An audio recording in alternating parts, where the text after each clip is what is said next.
as long as man has been conscious of himself, he has stared at the sky in awe and wonder. At first, the Earth seemed the center of the universe. But as time passed, it became just another planet in a solar system, in one galaxy among billions. Today, astronomy is a major endeavor of the scientific community, and one of the world's foremost astronomical research institutions is the focus of Science Digest.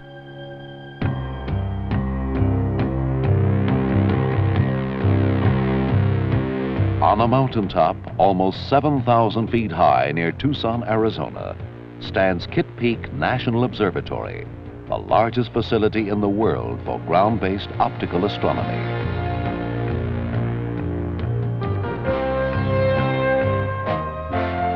Built on land owned by the Papago Indians, this window on the universe is operated by an association of 12 universities under contract to the National Science Foundation.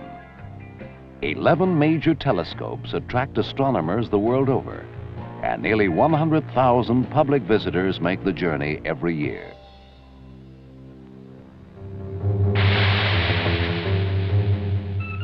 The McMath Solar Telescope is the largest in existence for studying the sun, and further distinguished by its radical design. Sunlight is reflected downward 480 feet through a complex mirror system and on into an underground observing room. There, a 33-inch image of the sun can be studied in detail, or its light can be divided for studies of specific areas. An instrument called the spectrograph is the primary tool used for analysis of the sun's energy. A smaller image is obtained by the Solar Vacuum Telescope close by. The astronomers often wear sunglasses for protection against prolonged exposure. Solar astronomer Bruce Gillespie is discussing research findings with a group of students from the schools of Tucson. These gases are moving. The whole sun rotates as a ball, and we found that the equator rotates faster than the polar regions do. What I mean by this is if you were standing on the sun's surface at the equator, and you had your friend standing up at the North Pole or near the North Pole, the sun would rotate you around, and it would also rotate your friend around, but not at the same speed. You would go around the sun faster than your friend would. And this is something that we just don't quite understand yet. What about the magnetic fields that you mentioned? Well, if we look at the sun with a special kind of instrument, which we have here at Kitt Peak, we can make a picture of the sun, which we call a magnetogram, which shows the magnetic fields on the surface of the sun as black and white areas. On this particular day when we made the picture, there was a large sunspot here, and at an earlier time in the day there was also a large flare. The magnetic fields tend to make themselves visible on the sun in several ways. One of these ways is called a sunspot. This black area here with the little black areas following it is a sunspot with its trailing group. And if we measure the magnetic fields in here, it turns out that it's very, very strong magnetic fields. Now this is a picture of the sun that has the edge of the sun up here at the top, and this very, very bright area here is a solar flare. These flares are very much like an atomic bomb explosion. They just blow up that little part of the sun. They seem to be also related to the magnetic fields. A third thing is a thing we call prominences. Prominences are things that you observe off the edge of the sun. And this cloud of gas above the edge of the sun is the prominence. It turns out that it gets support from the magnetic fields. You talked about chemical composition. What is the chemical composition of the sun? Well, the way we determine the chemical composition of the sun is by taking the sunlight and putting it into what we call a spectrograph. It's taking all the colors and splitting them apart. But instead of having a continuous rainbow, we have the rainbow that's crossed with dark lines. These lines, which are called absorption lines, indicate the presence of different elements on the sun's gases. And you know that there are roughly about 3/4 of all the elements on the sun that we know about on Earth. So that the sun and the Earth are pretty much the same chemical composition. The 4-meter Mayall telescope is the world's second largest optical telescope currently in operation. 3 Kitt Peak astronomers recently made history with this highly advanced instrument and a new camera technique. As reported in Time magazine, they produced the first photo ever made of a star's actual surface. The gaseous mass they photographed lies 500 light years away from Earth and is 800 times the diameter of the Sun.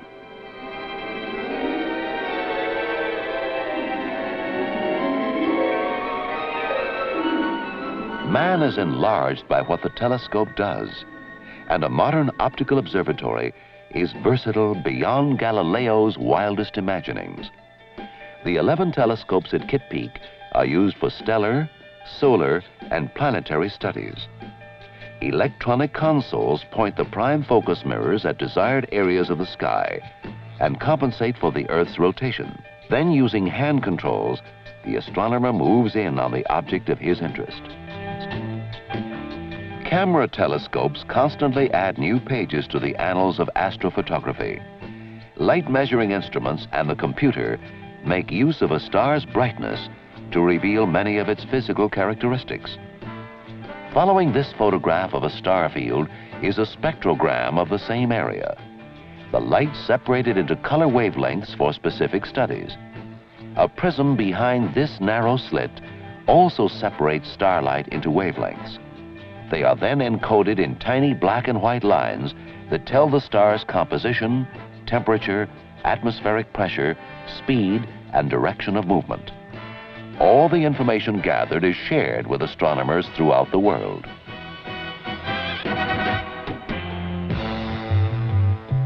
Jupiter is a very strange planet. The planet is gradually shrinking in size. It's the only planet in the solar system that we know so far that gives off more energy than it receives from the sun. I'm set up here during the daytime to do some observations of Jupiter.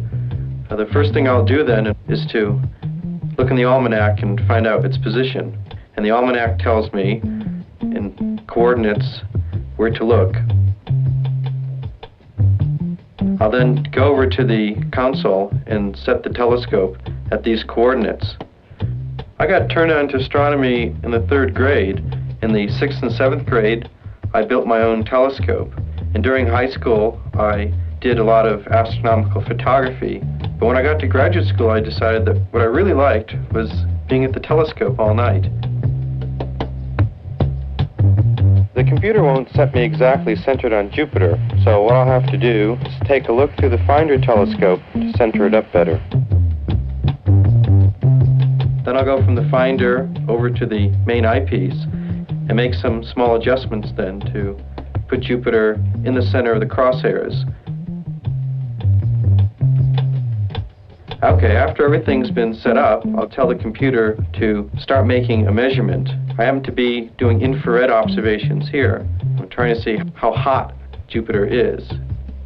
Daylight doesn't affect my ability to measure infrared wavelengths. And I can look at the strip chart recorder, and that will give me a rough idea that I'm getting a proper observation. I'll then look at the display from the cathode ray tube, and then I'll take a look at the signal on the meter, again to check how strong it is. And then once I'm confident that the whole telescope is operating properly, it's a nice time to listen to music or maybe occasionally to look out the slit of the dome to check the skies. North of the equator, efforts are increasing to improve visibility for astronomers by reducing air pollution and the glow of light from cities. High in the Andes Mountains of Chile, the Associated Universities and the University of Chile recently established Cerro Tololo Inter-American Observatory. From there, the southern skies can be studied in beautiful detail, regions that cannot be seen through northern telescopes.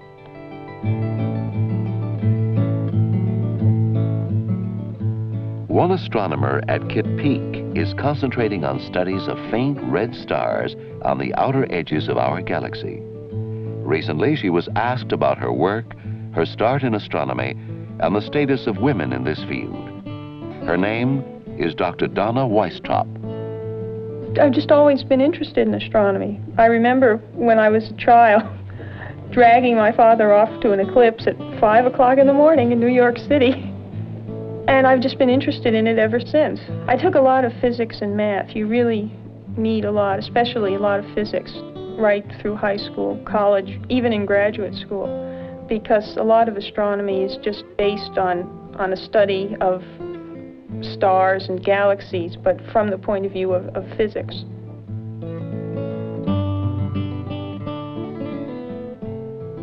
Being a woman hasn't caused me any real problems. I've heard from some of my friends that they feel they've been discriminated against. I think generally things are improving now. More and more women are getting into astronomy and moving into positions of authority. I put the star on the slit to get not a standard photograph, but a picture of the star's light broken up into wavelengths. It can take 10 minutes, can take 2 minutes, sometimes it takes an hour. I have to open another dark slide first. This is just a protection to make sure that nothing extraneous gets on the slit. Then I close the dark slide and remove the plate, and I'm ready to start again on a new star. Later I'll use this to determine the star's brightness, speed, and the direction of its movement.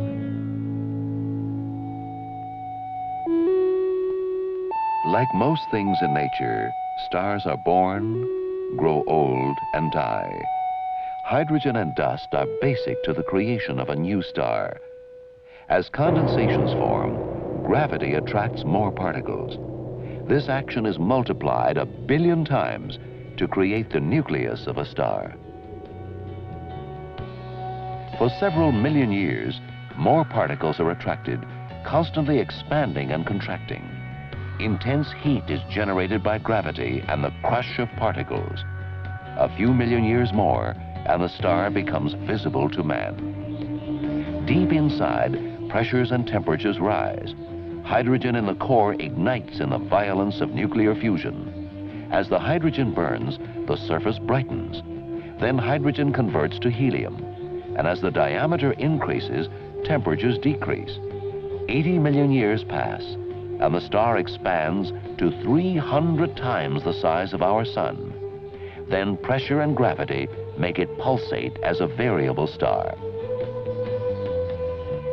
Next, it becomes a red giant, and after many more structural changes, evolves into a white dwarf, to begin a long, slow process of cooling and dying, while new stars form and grow in the vast spaces around it.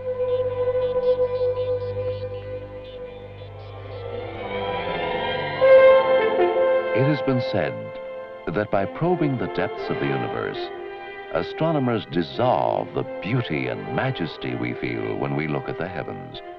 But in fact, they reveal things that touch the human soul. And always, they seek something new and enlightening in our universe, something that no one has dreamt of before.